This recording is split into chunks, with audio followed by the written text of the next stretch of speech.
And you're running against such a cookie-cutter hack who's just like every single other person in charge. I mean, is there anyone in Pennsylvania who thinks this is going great, I just want a little more of this? We're not safer. He's been the attorney general for 6 years, and John Adams, our second president, said, facts are stubborn things. On my opponent's watch as the attorney general, crime has gone up nearly 40%. Homicides are record levels in Philadelphia, on track for 600 this year. 1,000 carjackings, 4,000 robberies. I mean, it's insane. And the entire state is watching it collapse. Fentanyl, fourth worst in the nation. 12 to 15 Pennsylvanians dying every day. And it's ironic, Tucker. Just a couple days ago, my opponent tweeted out, "We need to do something about crime." I'm like, dude, where you been the past 6 years? So he is too radical for our state. I know.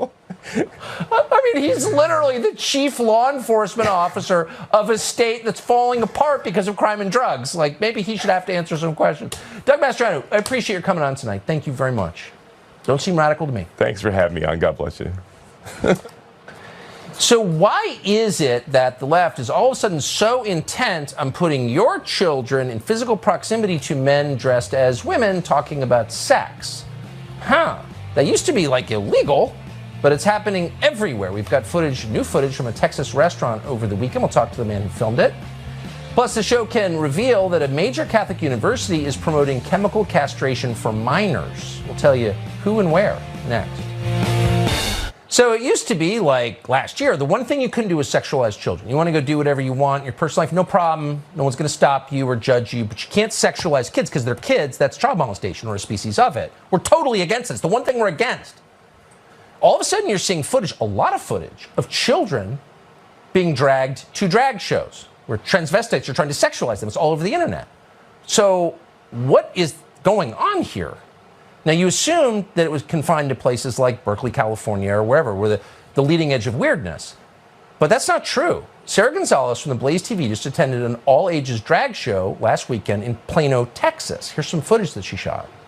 Now, to be clear, kids were there because organizers wanted kids to be there. On your screen, you're seeing an event page from bestdragshows.com. It advertises tickets for an upcoming event in November. The bottom of the flyer says that minors are allowed if accompanied by a parent or guardian.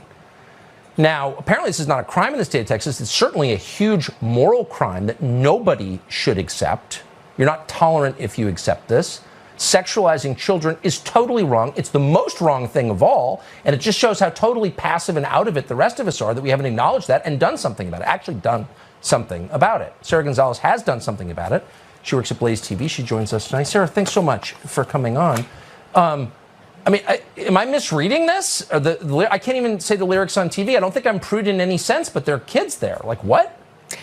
Yeah, you're not misreading it, Tucker. And I would also say there was a later part of the event where they were handing out sex toys as prizes for contest winners. So this is something that was overtly sexual. They clearly said all ages welcome. And now apparently the left is gaslighting me into thinking that I'm somehow the crazy one for having a problem with this. And, it's interesting, Tucker, because the excuse that they always use is, well, I thought you guys were the party of parental rights. And if you don't like it, just don't take your kid.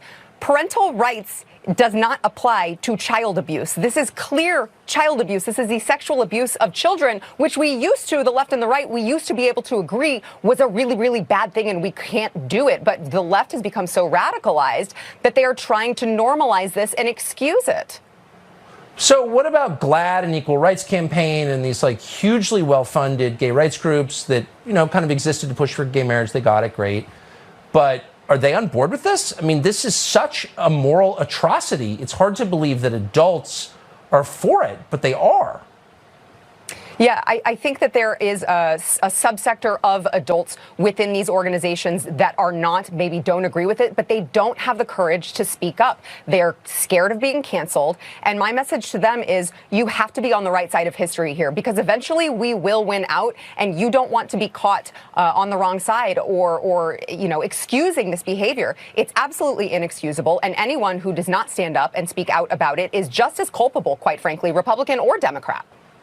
But what I don't even understand. I mean, maybe I'm just dumb, but why would you want to get kids involved? And we had this pretty fair deal where people, you go do your thing, I'll do my thing. I mean, that's been the case in this country for the 50 years I've been here.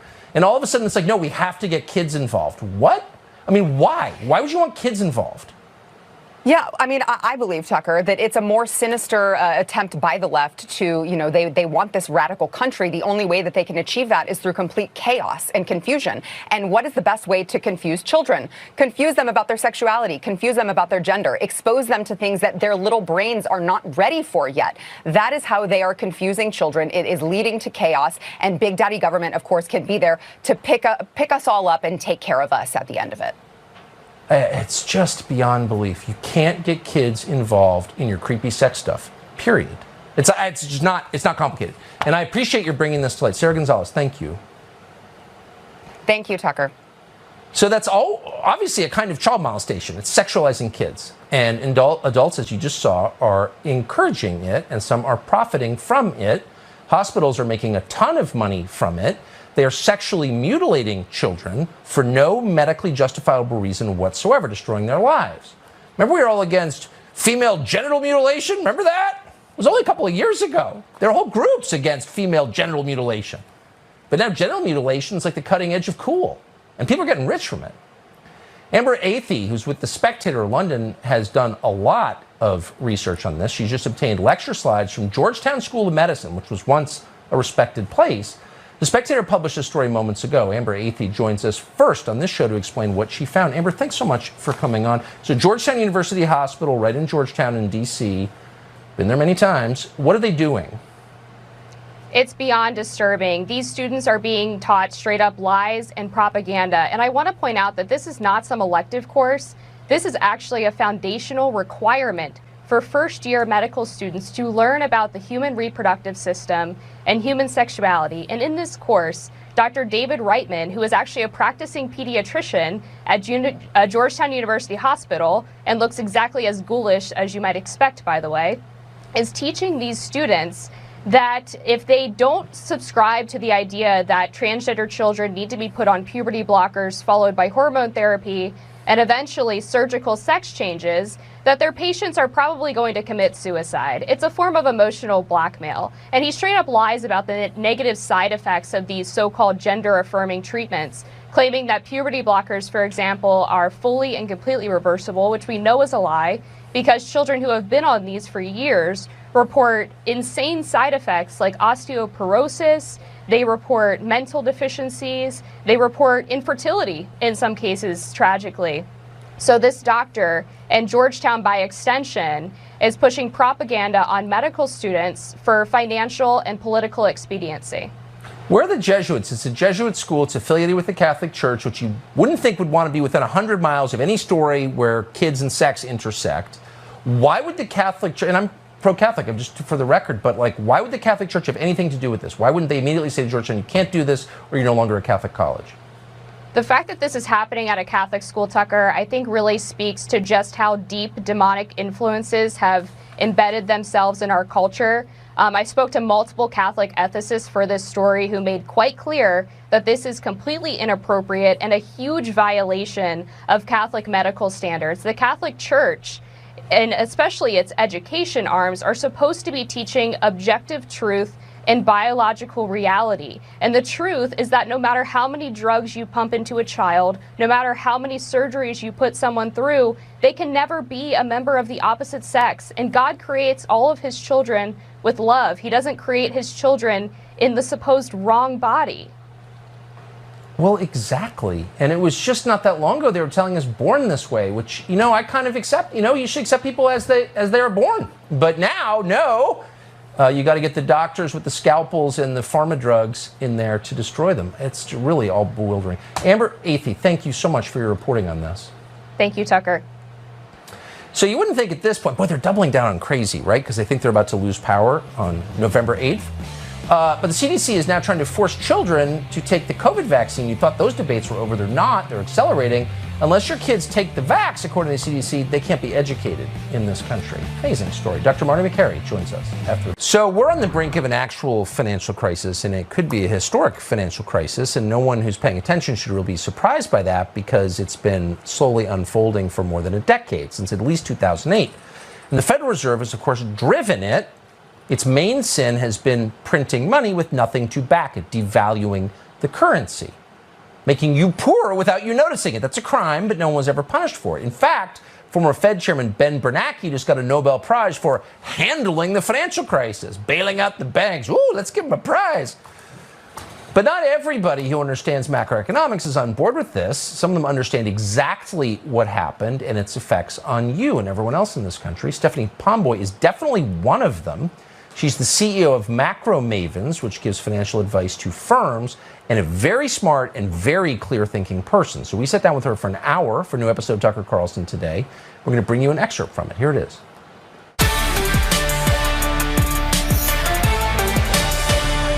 Basically, the Federal Reserve, post that global financial crisis, just flooded the system with money. And then when COVID happened, they redoubled their efforts and just shoved so much stimulus into the economy, and it inflated bubbles pretty much everywhere. You know, the stock market has hit bubble extremes.